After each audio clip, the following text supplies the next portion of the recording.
नेपालका ठूला कम्युनिष्ट पार्टीका नेताहरू धार्मिक गतिविधिमा संलग्न भएको भन्दै आलोचना, सत्ताका लागि आदर्श र सिद्धान्त भुलेको टिप्पणी। कोशी प्रदेश सरकारको नीति तथा कार्यक्रम सार्वजनिक कृषि र रोजगारीलाई प्राथमिकता। नेपाल र युएई बीच भएको श्रम सम्झौता नवीकरण, भर्ना प्रक्रियालाई थप व्यवस्थित र पारदर्शी बनाइने। गोप्य कागजात राखिएको विषयमा अमेरिकाका पूर्व राष्ट्रपति ट्रम्प दोस्रो पटक अदालतमा उपस्थित, अपरिपक्व अभियोग लगाइएको टिप्पणी। र मालदिप्समा आयोजित 5 नेशन्स पुरुष बास्केटबल च्याम्पियनशीपमा नेपाल र भुटान बीच प्रतिस्पर्धा जारी।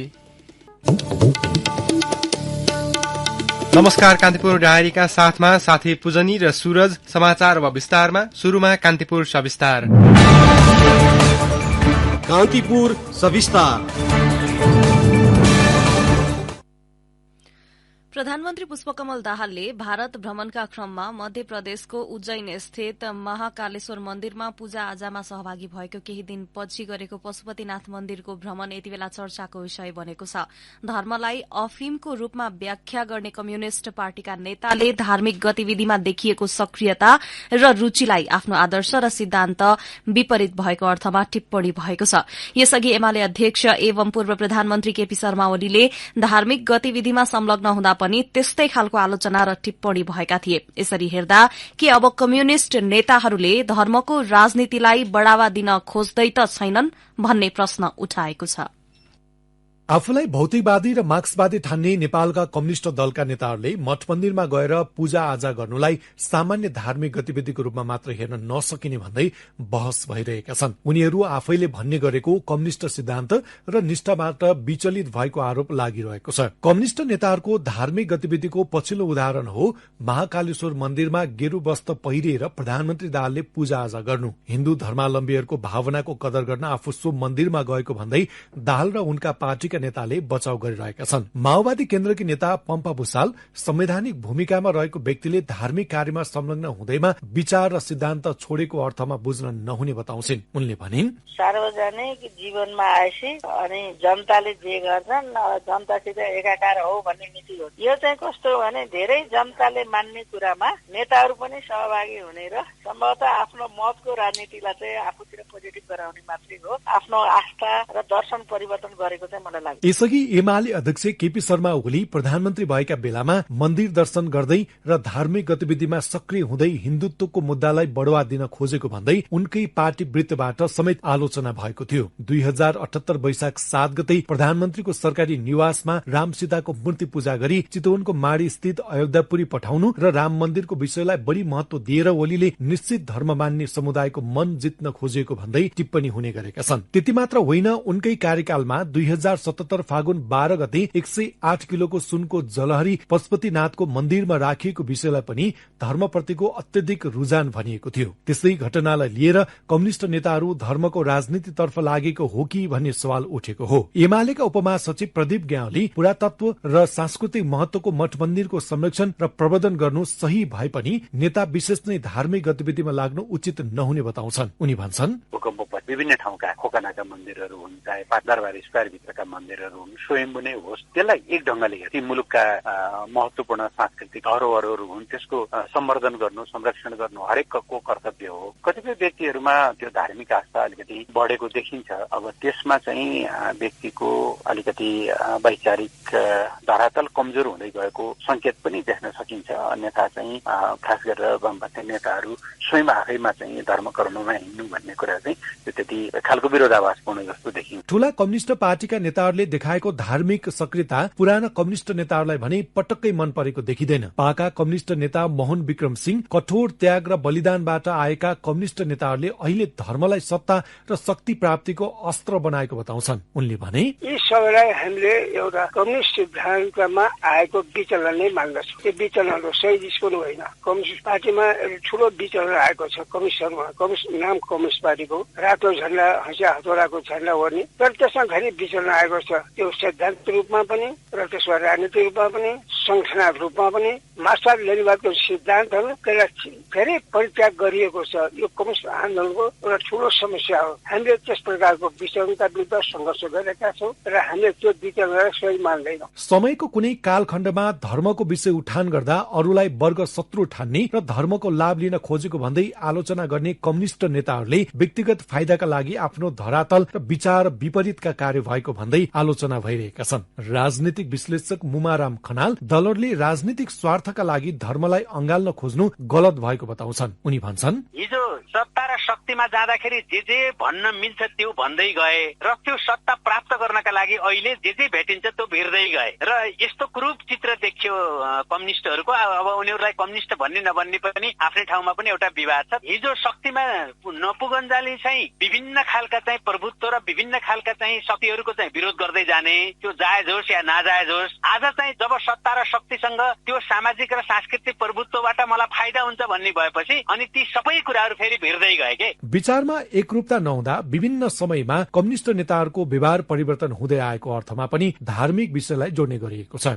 भौतिकवादी चिन्तन सहित राजनीतिमा आएका उनी कम्युनिस्ट नेताले आफ्नो धरातल भुल्ने गरेको स्वयं वामपन्थी नेताहरू नै बताउँछन्। त्यस्तै धारणा छ पुराना वामपन्थी नेता राधा कृष्ण मैनालीको पनि। कहाँ भौतिकवादी छर्को भौतिकवादी देखिएर फाइदा हुने मान्छे गर्ने त्यो वास्तविक इमान्दार मान्छे भएनन्, चिन्तनगत रूपमा पनि इमान्दार भएनन्। भौतिकवादी हुने बित्तिकै यी सबै अवसर लिन नसक्ने पनि होइन। चिन्तनगत रूपले भौतिकवादी भएरै देशलाई हाँक्न पनि सक्छ अथवा सुरुबाटै ऊ अत्याचारवादी भएरै पनि देशको नेता हुन सक्छन्। जस्तो कृष्णप्रसाद भट्टराई जिन्दगीभर मान्छेमा राजनीतिक नेतै भएर गए र उनी जिन्दगीमा कहिले पनि भौतिकवादी भएनन्।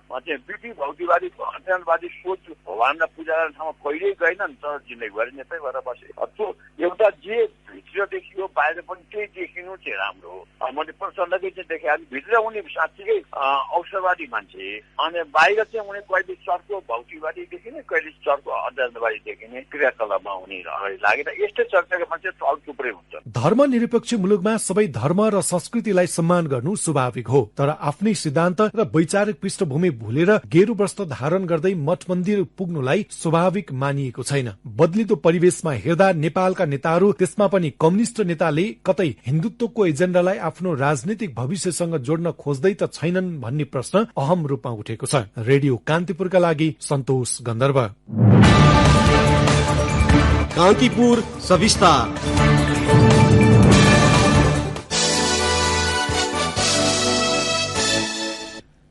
कोशी प्रदेश सरकारले कृषि र रोजगारीलाई प्राथमिकतामा राखेर आगामी आर्थिक वर्षको नीति तथा कार्यक्रम सार्वजनिक गरेको छ। प्रदेश प्रमुख परशुराम खापुङले आर्थिक वर्ष 2080-81 को नीति तथा कार्यक्रम प्रदेश सभामा आज प्रस्तुत गर्नुभएको हो। नीति तथा कार्यक्रममा कृषि, उद्योग, रोजगारी क्षेत्रका कार्यक्रमलाई प्राथमिकतामा राखिएको छ। रोजगारी उल्लेख्य वृद्धि गर्न स्थानीय तहसँग साझेदारीलाई प्राथमिकता दिइने, प्रदेश गौरवको आयोजना पहिचान गरिने, गरीबी निवारणका उपायको अध्ययन अनुसन्धान गरिने लगायत विषय पनि नीति तथा कार्यक्रममा उल्लेख छ। यस्तै कार्यक्रममा प्रदेशको लगानी सम्मेलन आयोजना गर्ने, कानून कार्यान्वयनको अनुगमन तथा मूल्याङ्कन गरिने, प्रदेश लोकसेवा आयोगको रणनीतिक योजना कार्यान्वयनमा ल्याउने लगायत विषय समेटिएको छ। अल्पमतमा परेको मुख्यमन्त्री हिक्मत कुमार कार्की नेतृत्वको सरकारले नीति तथा कार्यक्रम प्रदेश सभामा पेश गरेको हो। प्रदेश सरकारले आगामी आर्थिक वर्षको बजेट भने अध्यादेश मार्फत ल्याउने तयारी गरेको छ। राष्ट्रिय सभाको राष्ट्रिय सरोकार तथा समन्वय समितिले जिल्ला निर्वाचन कार्यालय हटाउने निर्णयको पुनरावलोकन गर्न सरकारलाई निर्देशन दिएको छ। समितिको आज बसेको बैठकले संघीय संसदमा प्रस्तुत बजेटमा जिल्ला निर्वाचन कार्यालय खारेजीको विषय राखिएको भन्दै पुनरावलोकन गर्न सरकारलाई निर्देशन दिएको हो। समिति सभापति दिलकुमारी रावल थापाले भन्नुभयो, स्वतन्त्र संवैधान निकायले कार्य संविधानको भावना बमोजिममा आवधिक निर्वाचन स्वतन्त्र, स्वच्छ, निष्पक्ष, विश्वसनीय तवरले सम्पन्न गराउने निर्वाचन आयोगसँग परामर्श गरी उक्त प्रस्तावलाई पुनरावलोकन गर्न नेपाल सरकारलाई निर्देशन दिने भन्ने हाम्रो निष्कर्ष छ। स्वतन्त्र, स्वच्छ, निष्पक्ष र विश्वसनीय निर्वाचन गराउने कार्यका लागि निर्वाचन आयोगलाई आवश्यक सहयोग गर्न समेत समितिले निर्देशन दिएको छ। कान्तिपुर डायरीमा अब ब्रेकको पालो। अब बाँकी प्रसंग। प्रस्तावित प्रधान न्यायाधीश हरिकृष्ण कार्कीको संसदीय सुनवाई भोलि हुने भएको छ। उजुरीकर्ता संघको छलफलपछि कार्कीलाई भोलि बोलाउने निर्णय भएको समिति सदस्य एवं नेपाली कांग्रेसका सांसद रमेश लेखकले जानकारी दिनुभयो। भोलि बिहान 8 बजे प्रधान न्यायाधीश मा प्रस्तावित कार्कीलाई आफ्ना कार्ययोजना प्रस्तुत गर्नका लागि बोलाउने निर्णय भएको हो। समितिले आज 7 जना उजुरीकर्तासँग उजुरीबारे एक्लै र बाँकीसँग सामूहिक रूपमा छलफल गरेको छ। उजुरीकर्ताको छलफलका क्रममा केही बेर विवाद समेत भएको थियो। उजुरीकर्ता मध्येका केहीले सुनवाई समितिको बैठक बहिष्कार गरेका थिए। शुरूमा सामूहिक रूपमा बैठकमा सहभागी हुन पाउनुपर्ने माग राखेका उजुरीकर्ताले पछि समितिको वैधानिकतामाथि समेत प्रश्न उठाउन खोजेका थिए।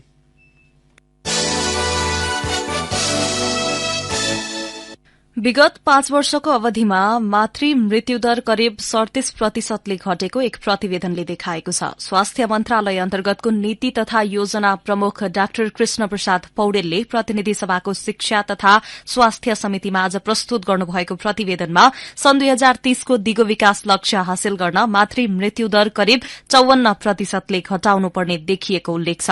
यस्तै 5 वर्ष मुनिका बालबालिकाको मृत्युदरमा उल्लेख्य प्रगति भए पनि नवजात शिशु मृत्युदर सोचे अनुरूपको प्रगति हुन सकेको छैन।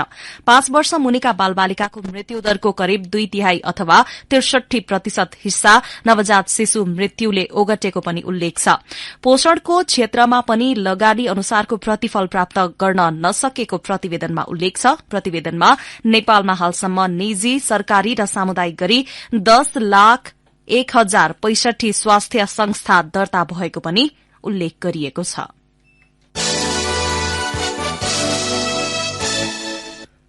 सट्टेबाजी गराउने कार्यमा संलग्न 5 जना एजेन्टलाई काठमाडौँ उपत्यका अपराध अनुसन्धान कार्यालयको टोलीले पक्राउ गरेको छ।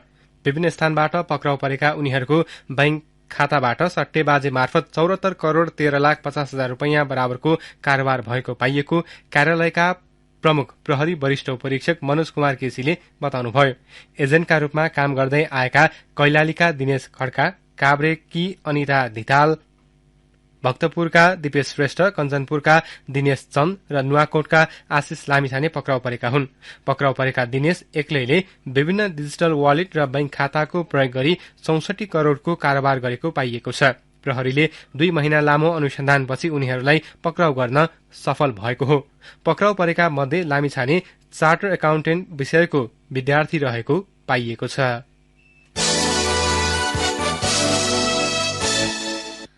अपाङ्गता भएका व्यक्तिको न्यायिक पहुँच हुन नसकेको सरकारवालाले बताएका छन्। ललितपुरमा आयोजित कार्यक्रममा उनीहरूले अपाङ्गता भएका व्यक्तिको अधिकार सम्बन्धी ऐन तथा स्थानीय तहमा भएका अपाङ्गता समन्वय समिति लगायतका नीतिगत विषय कागजमै सीमित भएको बताएका छन्। नेपाल अपाङ्ग महिला संघकी अध्यक्ष टीका दाहालले मुलुक संघीय संरचनामा गएपछि अपाङ्गताको विषय ओझेलमा परेको बताउनुभयो। राष्ट्रिय अपाङ्ग कोषका अध्यक्ष टेकराज भट्टराईले नीति निर्माणमा अपाङ्गता भएका व्यक्तिहरूको सहभागितालाई प्राथमिकता नदिइएको गुनासो गर्नुभयो। महिला, बालबालिका तथा ज्येष्ठ नागरिक मन्त्री सुरेन्द्र राज आचार्यले कानूनी व्यवस्था अनुसार अपाङ्गता भएका व्यक्तिहरूको हक अधिकारलाई व्यावहारिक कार्यान्वयन गर्न सरकार प्रतिबद्ध भएको बताउनुभयो। राष्ट्रिय जनगणना 2078 अनुसार नेपालमा कुल जनसंख्याको 2.2% अपाङ्गता भएका व्यक्ति छन्।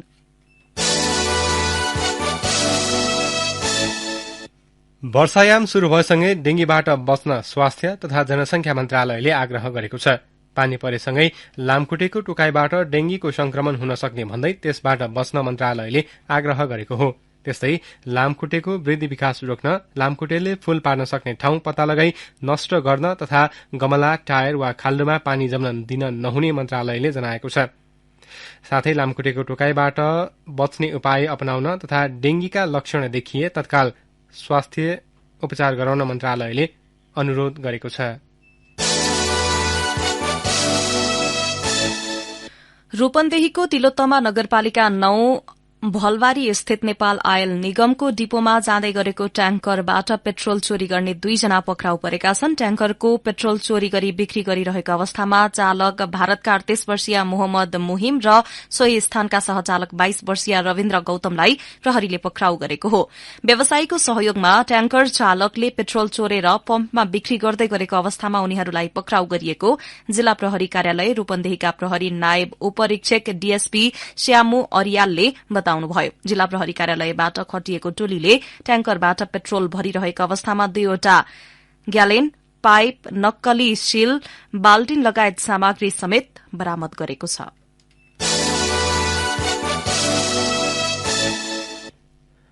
पूर्वाञ्चल विश्वविद्यालय सेवा आयोगका अध्यक्ष महेश दाहाललाई कालो मुसो दलेको अभियोगमा कांग्रेसको भ्रातृ संगठन नेविसंघका मोरङ जिल्ला सभापति सरोज पोखरेल पक्राउ परेका छन्। पोखरेललाई मोरङ र सुनसरीको संयुक्त प्रहरी टोलीले मोरङको बुढीगंगा गाउँपालिकाबाट पक्राउ गरेको हो। सुनसरीकी प्रमुख जिल्लाधिकारी हुमकला पाण्डेका अनुसार पक्राउ परेका पोखरेलमाथि कानूनी कार्यवाहीका लागि अदालतबाट म्याद थप भएको छ। आयोगका अध्यक्ष दाहालले पूर्वाञ्चल विश्वविद्यालयमा 22 वर्षपछि कर्मचारी भर्ना प्रक्रिया शुरू गरेपछि नेविसंघ, अखिल क्रान्तिकारी र अनिरा सोबियुले आयोग लगायतका विद्यार्थी संगठनलाई विरोध जनाउँदै विश्वविद्यालयमा तालाबन्दी गरेका थिए। पक्राउ परेका पोखरेलले गत सोमबार विश्वविद्यालय सेवा आयोगका अध्यक्ष दाहालको अनुहारमा कालोमोसो पोखिदिएका थिए।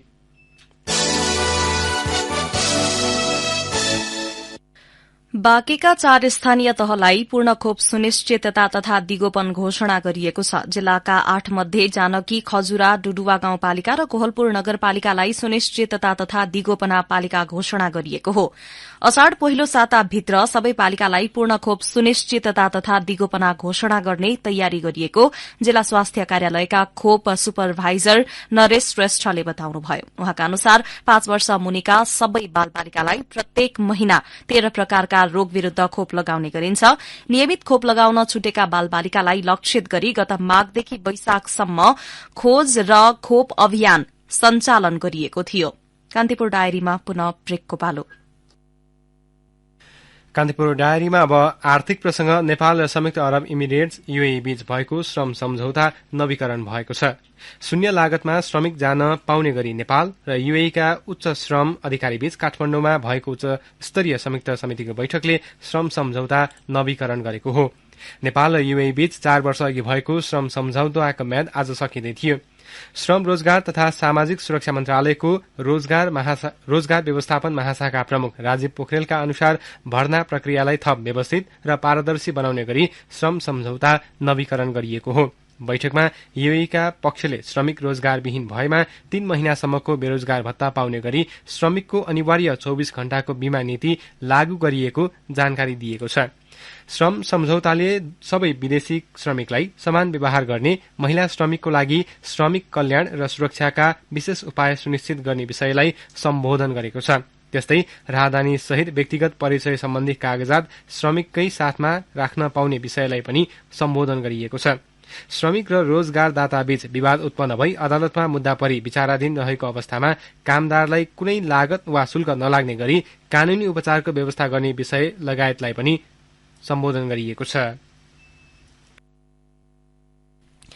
धितोपत्र बजार आज दोहोरो अंकले बढ़ेको छ। शेयर कारोबार मापक नेप्से आज 16.42 अंकले बढ़ेर 2037.6 बिन्दुमा कायम भएको छ। नेप्सेमा आज 275 वटा कम्पनीको 1,25,61,440 किता शेयर खरिद बिक्री हुँदा 5 अर्ब 1 करोड़ 78 लाख रूपैयाँ बराबरको कारोबार भएको छ। अघिल्लो कारोबारको दिन 4 अर्ब 12 करोड़ रूपैयाँको कारोबार भएको थियो। कारोबारमा आएका मध्ये 6 वटा उपसमूहको परिसूचक घटेको छ।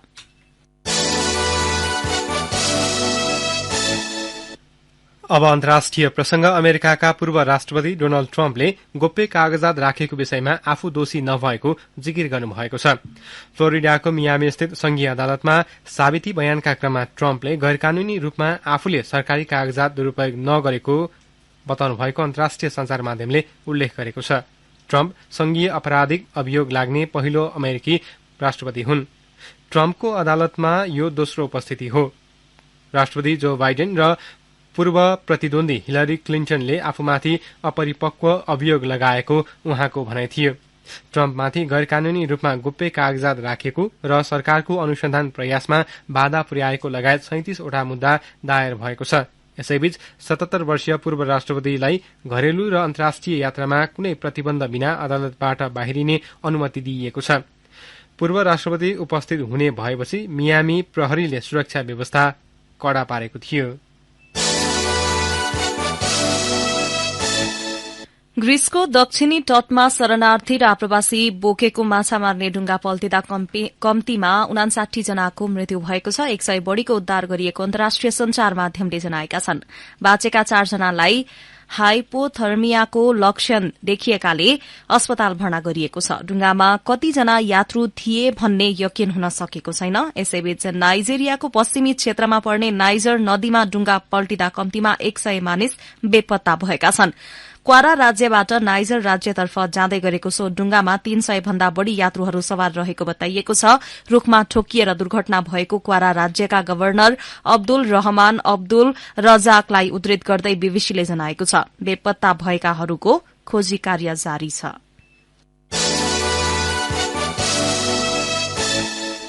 अब खेल प्रसंग। हङकङमा जारी एसीसी महिला इमर्जिङ टीम्स एशिया कप क्रिकेटमा संयुक्त अरब इमिरेट्स यूएईले पहिलो जित निकाल्दा श्रीलंका ए र बंगलादेश ए ले अंक बाँडेका छन्।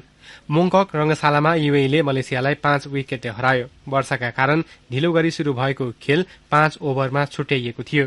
35 रनको लक्ष्य यूएईले 1 बल बाँकी छँदा 5 विकेट गुमाउँदै पूरा गर्यो। त्यसअघि यूएईले टस जितेर फिल्डिङ रोजेपछि पहिले ब्याटिङको निम्तो पाएको मलेसियाले निर्धारित ओभरमा 6 विकेट गुमाउँदै 34 रन बनाएको थियो। जितसँगै समूह बीमा रहेको यूएई 2 अंक सहित तेस्रो स्थानमा छ। मलेसिया अंकविहीन बन्दै पुछारमा छ। यसअघि समूह बीमै रहेका श्रीलंका ए र बंगलादेश ए बीचको खेल वर्षाका कारण टस समेत नभई रद्द भएपछि दुवै टोलीले 1-1 अंक बाँडेका छन्। समूह चरणको पहिलो खेलमा बंगलादेशले मलेसियालाई 97 रनले हराउँदा श्रीलंकाले यूएईलाई 3 विकेटले पराजित गरेको थियो। समूह एमा रहेको नेपालले भने भोलि इण्डिया एसँग प्रतिस्पर्धा गर्नेछ। नेपाल पहिलो खेलमा पाकिस्तानी एसँग 9 रनले पराजित भएको थियो।